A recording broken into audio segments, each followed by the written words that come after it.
So there's something that a lot of businesses do, way too many businesses, to be honest with you. When they're talking about their experience and they're selling that experience to their consumers.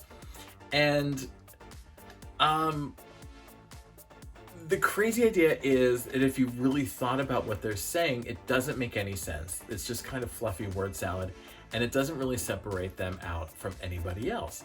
And that's the point of all of this. That's part of all of the work that you're doing, is to really figure out what your unique space is, who your consumer is, how to talk to them, and how to really engage and grow your business.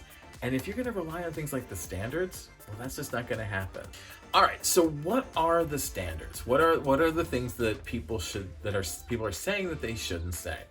And if you spend any time on the internet looking at marketing materials or anything, you'll notice immediately that the phrases professional, highly educated, friendly service, trusted, I'm trying to think of a few others, but those are the key ones come up a lot.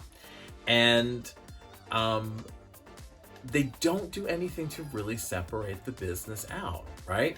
I mean, saying somebody's professional, and the reason I call them, and let me back up for a second, the reason I call them standards is because I feel like they should come standard with a purchase, right? Who wants to go to an uneducated, mean-spirited, unprofessional business, right? Nobody wants to do that. Nobody's going to spend money to be treated like crap. Unless that's your business model, like end up having stuff in LA. But no one is going to want to do, who wants to go to an unprofessional business, right? Who wants to go to somebody that's uneducated about what it is that they're looking at? And the reason that I think that those things happen, and the reason I think that people rely on those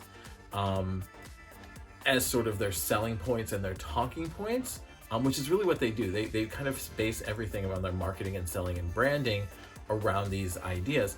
And the reason that they do it is because they are trying to appeal to everyone. They are not clear on who their client is. They're not clear on who their super fan casual consumers are. They're not clear on why they need them, why the casual consumer needs them.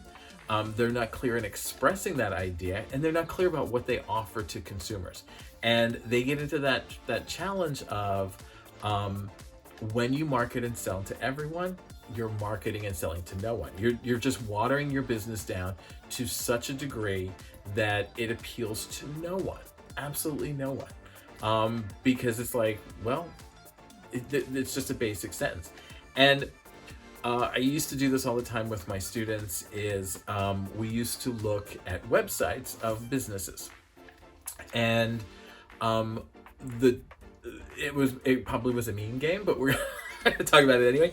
And we would try to see how many times on a splash page of a website the messaging sounded exactly the same. My name is so-and-so, the company is ABC, we're a professional and friendly service located in XYZ town. We're here to cater to the needs of, and it was literally almost, sometimes we could find a group that were almost cut and paste the exact same story. And it always revolved around standards, and it always revolved around keeping a very genetic, word salad-y kind of paragraph writing. And again, that's really what it gets into. It's a bunch of word salad. So it's things that are words that are kind of giving the appearance of something, but they really aren't offering it full out. And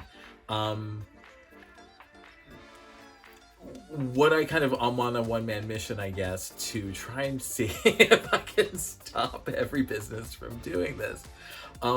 Because again, for a small home or solopreneur business, it's not helping you. It is not separating you out from anyone in any way, shape, or form. And it's not doing you the justice that you need to be doing. And so,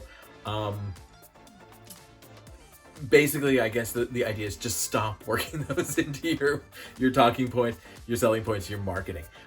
Now, if you've really focused on developing talking points and selling points from the previous two videos, then the standards aren't going to be an issue for you, because you've really worked hard to figure out, and throughout the entire experience units, you've worked really hard to try and determine who you are, what you do, why you do it, who you do it for, and why they need it. And if you need even more work, we're doing workshops coming up. There's one-to-one coaching, whatever you need to help separate you out. But if you've done that work, then you don't need to rely on the standards, because you know what makes you unique. You know what makes you special, and you know how to talk about it. Okay?